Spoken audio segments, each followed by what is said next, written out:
Hey there everyone, this is Samuel Johnson and welcome back to the Spider-Verse Retrospectives. I apologize that this video is a day late. Because yesterday was Halloween, I decided I wanted to focus my time on preparing for that than doing the vlog, so I decided to just push it back to today. I apologize in advance for the delay, but that's yesterday. We're here now. So anyway, today we are going to be continuing our discussion on the Spider-Gwen tie-ins to Spider-Geddon as we take a look at Spider-Gwen Ghost Spider number 2. So, last time on Spider-Gwen, Ghost Spider. So, with the Inheritors managing to escape from their prison on Earth 3145 and going to Earth 616, Spider-Gwen and the rest of the Web Warriors wound up traveling to Otto Octavius' lab with the intent of stopping them before they got there. Unfortunately, things did not go so well, and, well, everything kind of went boom, as Otto's lab was set to self-destruct, and Gwen was sadly caught at Ground Zero. While she had attempted to escape utilizing her web watch, well, Verna of the Inheritors managed to steal it, and in the midst of the chaos, Gwen wound up getting thrown into the multiverse, eventually landing in some random parallel world that she's never been to before. And in a bid to escape, Gwen wound up making her way to the Oscorp of this world, but for whatever reason, this world's Oscorp seemed to have been abandoned at least for a while, and when she went in further to investigate, she wound up discovering that she wound up coming face to face with this world's version of the Green Goblin, who was a girl. While Gwen wound up trading fisticuffs with her, before she could deliver the coup de grace, someone wound up interrupting the fight long enough for the Goblin to knock Gwen off and fly away. And when Gwen went to see who it was, she wound up coming face to face with this world's Peter Parker. And, well, since Gwen kind of needed some leads, she wound up unmasking herself to Peter and said she needed her help, much to Peter's own horror, which is where today's issue begins, as Peter is still trying to come to terms with the fact that he's looking at Gwen Stacy. As such, Gwen, of course, is still a little shaky about doing this whole thing because, again, she's kind of because she kind of wants to get back to the Spider Army since they kind of need her help, but again, she doesn't really know what else to do right now. Of course, Peter is really kind of having a little mini freak out as he's wondering what the hell he's looking at right now. At first, he accuses Gwen of being a clone, which even confuses Gwen, and she even asks him why the hell would he go to that, and he says, "Did she make you?" And she asks who, and she says, "The real Gwen Stacy," which just confuses Gwen even more, but she does clarify, no, she's not a clone, she's not a robot, she's not any of that stuff. She's actually just a Gwen from a parallel dimension, and she kind of needs help. Which, once Peter kind of hears that, well, again, he kind of has a little bit more of a breakdown as he starts laughing, which confuses Gwen, though eventually that kind of gets broken out as her spider sense tingles, and it turns out that the Green Goblin did leave a little something behind, as it turns out there's a pumpkin bomb timer on the ceiling that blows up, nearly killing Gwen and Peter. Thankfully, Gwen is able to push Peter out of the way and cover his bot, and is able to use her body to essentially block most of the debris, but either way, Peter's still a little freaking out, but he does believe Gwen's story about her being from a parallel universe, and even stranger of all, he knows that she's Spider-Woman, even asking her, "Are you a Spider-Woman?" Which confuses Gwen because because after her battle with the Goblin, she had assumed that this world didn't have a spider person. But as Peter continues talking about it, he mentions how Harry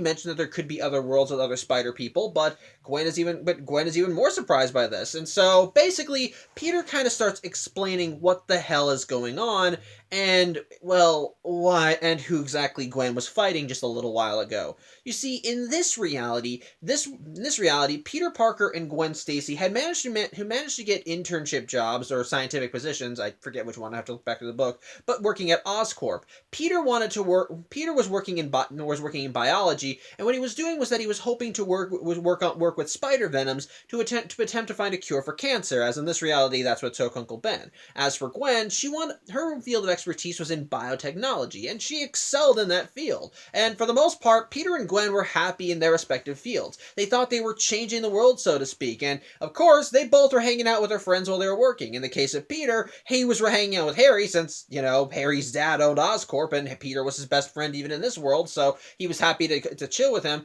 And in the case of Mary Jane, she apparently had a good relationship with Gwen and would hang out with her. However, during one of Peter's experiments, something went a little crazy, as the spider that Peter was experimenting with the venom, it escaped and it wound up biting Harry. As a result, he's the one that wound up getting spider powers in this world, and eventually went on to become Spider-Man. And unlike his Spider-Goblin counterpart, who was a full supervillain, Harry was actually a straight-up heroic version, even having Peter assist him with the Spider-Man persona, with Peter designing him a costume and web shooters. So essentially, Harry did kind of fit more of the modern mantra of what you would expect from Spider-Man. However, as Harry was developing his powers, Gwen and MJ were brought into the fold, and Gwen, wanting to essentially make something of herself and help Harry out, wound up utilizing her technological expertise to create a suit to help him. And that suit was the Goblin Gear. Yep, it turns out the Green Goblin that Spider-Gwen fought when she arrived in Oscorp was this world's version of Gwen Stacy. Although, for whatever reason, when Gwen, when she first started, was, like Harry, a heroic version of the character. In fact, the pair of them were a superhero duo, fighting crime in New York, with Peter and MJ being in their corners, helping them out. And essentially, they did good. They did damn good. New York was like their playground. They helped out wherever they could. They fought bad guys, saved lives. For the most part, everyone was happy. Everyone was doing great work. It was basically like a dream come true. Sadly, though, dreams eventually have to end, and unfortunately, that end was steeped in tragedy. As one day, Harry and Gwen wound up going up against this world's version of the Sandman, and unfortunately, Gwen got a little cocky. While she was duking it out with the Sandman, she threw a pumpkin bomb at him, and it wound up exploding a building and causing some rubble to fall. Now, unfortunately, the rubble wound up falling on an innocent civilian. Specifically, this world's version of George Stacy, Gwen's dad, who was on the scene at the time as the Sandman was robbing a bank, and when he went out to see what was going on with all the carnage, with all the superpower people fighting, the rubble fell right on top of him and killed him. And Gwen, as a result of this, wound up getting distracted as she abandoned the fight to go tend to her dad, and she was just mortified, just afraid about what had happened to him, as she was just holding him in her arms and he wasn't moving. But the thing is, the Sandman didn't just, stop his attack because one of the superheroes wasn't hurting him anymore. He now was able to just focus his attention exclusively on Spider-Man, and Spider-Man wasn't doing so well. He needed backup, so much so that when Gwen wasn't coming back because of what was going on with her, Harry wound up grabbing one of her pumpkin bombs and pulling it toward, he wound up webbing up one of her pumpkin bombs to use on the Sandman. But unfortunately, when the Sandman wound up essentially slamming Harry into a wall, the pumpkin bomb went up. And unfortunately, while the Sandman was defeated as a result of this, Harry was caught at ground zero of the explosion and was unfortunately killed. And to make matters worse, Gwen did not come out unscathed. In Peter's own words, the technology that she utilized to control her glider became damaged, so to speak. And just a reminder, Gwen's specialty was in biotechnology, technology that could would be able to better interface with a human host. And the human host in this case was Gwen. And I need to remind you that not even a few seconds prior, she was holding her dead father in her arms. And now she just lost one of her best friends. Yeah, essentially the feedback from that kind of caused her to go over the edge, it caused her to go loopy, going completely insane, and just kind of losing herself to the Goblin persona. And as a result, the once heroic Green Goblin of this world turned villainous, and ever since then, this world's Peter and MJ have been doing everything they can to help her. The only problem is, they're two ordinary civilians versus the Green Goblin. Even if this version of the Green Goblin is someone they know, she's not exactly someone they can go up against. And even if they try, even Peter says that the only real saving grace of her falling into the Goblin persona is because that somehow she does not remember anything about being Gwen Stacy. So she's not going after Peter or MJ because, well, she doesn't know they're actually doing anything to try and save her, so to speak.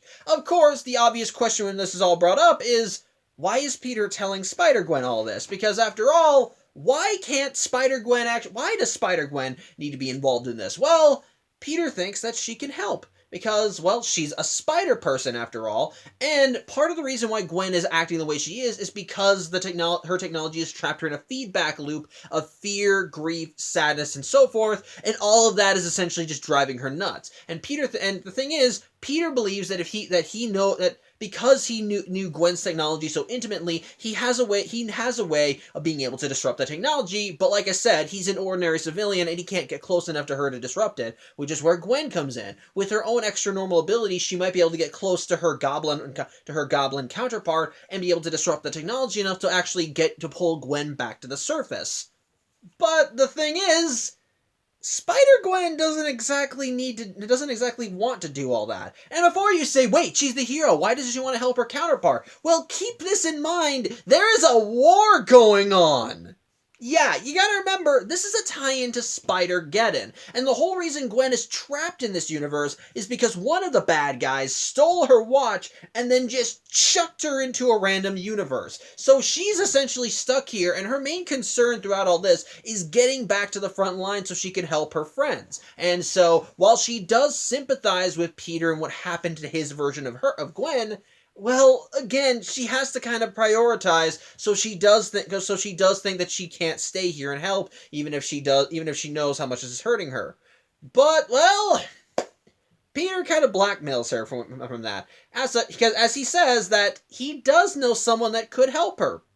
Specifically, this world's version of Gwen. After all, her field of expertise was biotechnology. She might be able to create a means of allowing Gwen to traverse between universes. They say in the comic that she can probably repair Gwen's watch, even though the idea is that she lost the watch, but whatever. And Peter says that because of his expertise in biology, he might be able to augment it so that Gwen can handle the stress of jumping between parallel universes.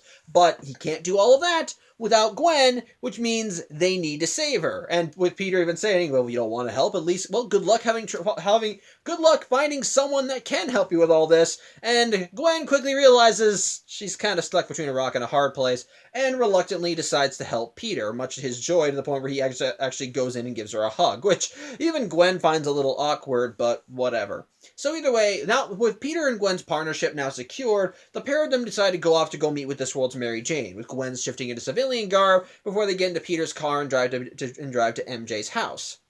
Upon her sorry.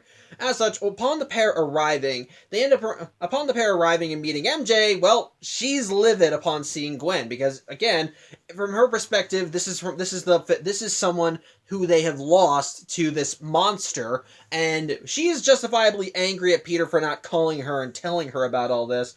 But when Peter does say, look, she's actually a Spider-Woman from another universe, she can help us, and Mary Jane does let Gwen into her house. And the thing is, Mary Jane has been doing her part in trying to find Gwen. You see, Mary Jane is actually in contact with this world's versions of Glory Grant and Betty Brant, or Gloria Grant, whatever. My point is, in this reality, they're actually investigative reporters, and they're actually looking into the affairs of the Green Goblin. So much so that they even have already suspected that this world's Gwen is the Goblin.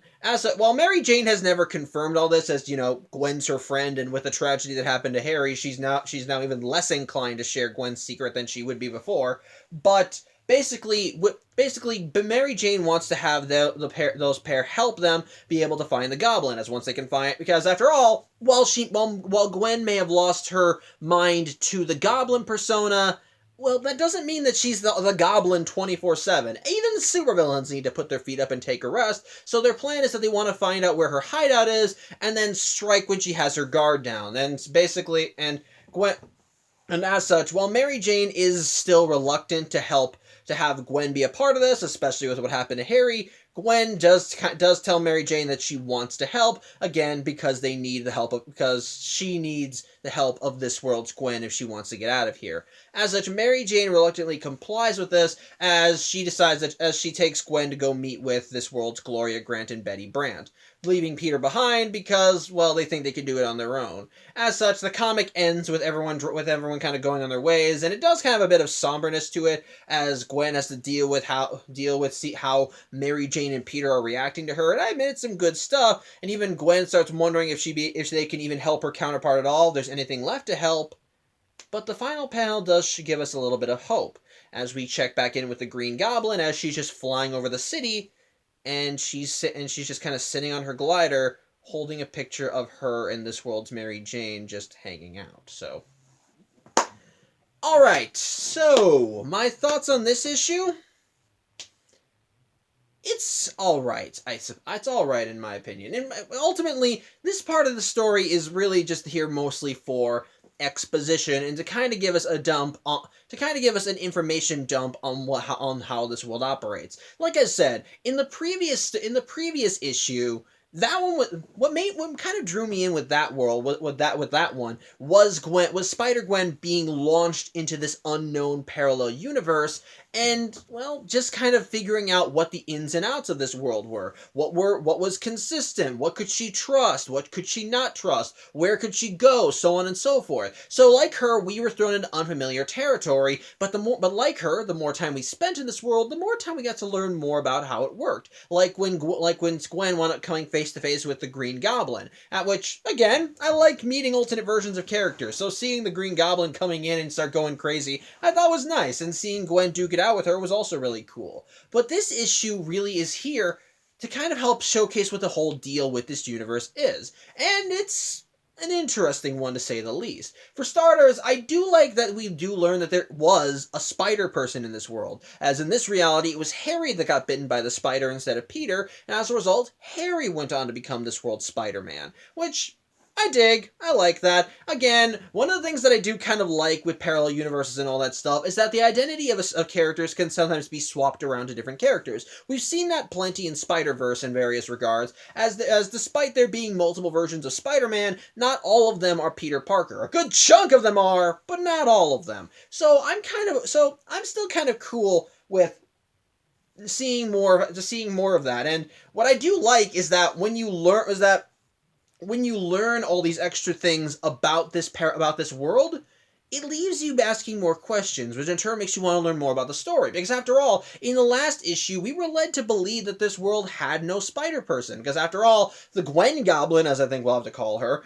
didn't seem to have any experience with duking it out with Gwen. And in that regard, it kind of makes sense that she wouldn't have that experience. Because after all, the Gwen Goblin only had experience fighting alongside Spider-Man. The two of them never duked it out, and when she wound up going crazy and lost herself to her technology, well, Harry died, so the two of them never had a chance to fight it out. So it makes sense why the Gwen Goblin would have no experience, would kind of go in unprepared when duking it out with her web-slinging counterpart. So I think that does make sense. Now, before you make the argument of, well, she would know Harry's ability since they were partners, again, there's a difference between working with someone and working against someone, and especially considering that this version of Gwen is apparently caught in a feedback loop. You can make the argument that she's probably not thinking too straight. I'm just gonna go plead insanity and say that she only knows so much, so there you go. But either way, what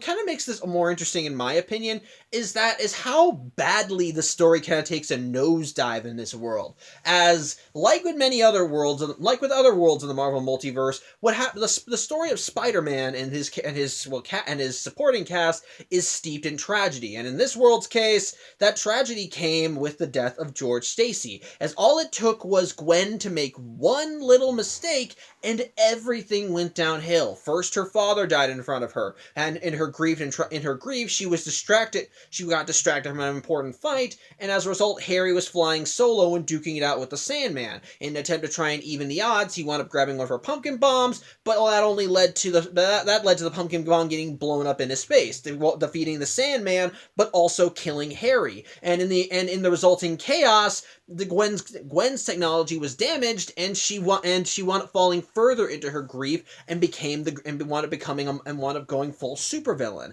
I do like that, and it honestly makes their whole situation in this world that much more tragic. And I think it actually is reflected well when you end up meeting more of the denizens of this universe, especially with Peter Parker and Mary Jane, because both of them, when they encounter Gwen, you can tell that there's some disconnect from them. You can tell there's a bit of a negative emotions there, not from them seeing her, but from having that little bit of hope, that little reminder. Because while they consciously know this isn't their friend, this isn't the person that they were working with that helped them out for so long, she looks enough like her. She sounds enough like her. In some ways, she acts enough like her too. And imagine that, if you will, having lost someone, and then meeting another version of them who seems to almost fit the bill for who they were, but is not them. That's one of the things that I legitimately like when you have multiverse stories. Because when you have situations like this, I've made the argument before that when it comes to the whole infinite multiverse thing, and some people saying, well, there's infinite possibilities, we don't have to worry about everything. Well, like I said in answer to that, only one of those worlds is ever yours. You could go and pretend maybe, but that doesn't change the fact that only one of these realities is the one that you came from, the one that you call home. And unfortunately, we see that mindset kind of reflected here, because while Peter and Mary Jane you can tell that Peter and Mary Jane want to embrace this world's Gwen, but they have to remind themselves that it isn't her.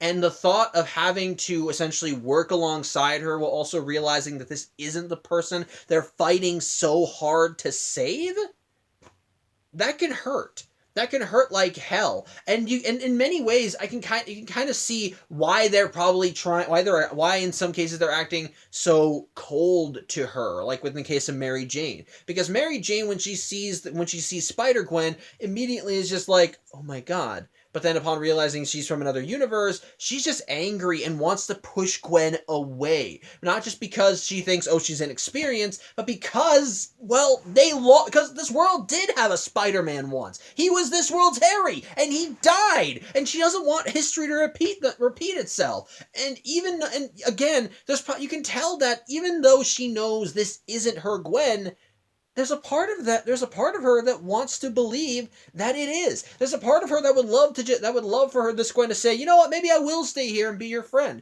Which she probably wouldn't accept it. She probably wouldn't. But you could tell that if Spider-Gwen said that, then Mary Jane would probably say, that Mary Jane would probably want that, at least to a degree, because then she'd have her friend back. But the problem with that is, that's a lie, because their Gwen is out there destroying buildings as the Green Goblin, totally insane, lost in her own mind. They have to help her. They want to help her. And the fact that they have to accept help from this alternate Spider person who looks exactly like their lost friend, again, it's unnerving, and it's scary, and it's sad, and you see that reflected well with Peter and MJ. So much so that Peter resorts to fucking blackmail just to get Gwen to help them with their plan. Because after all, like I said, while it is a superhero's duty to help people, our Spider-Gwen has higher priorities right now. People that her friends are in danger and potentially dying in some other parallel universe,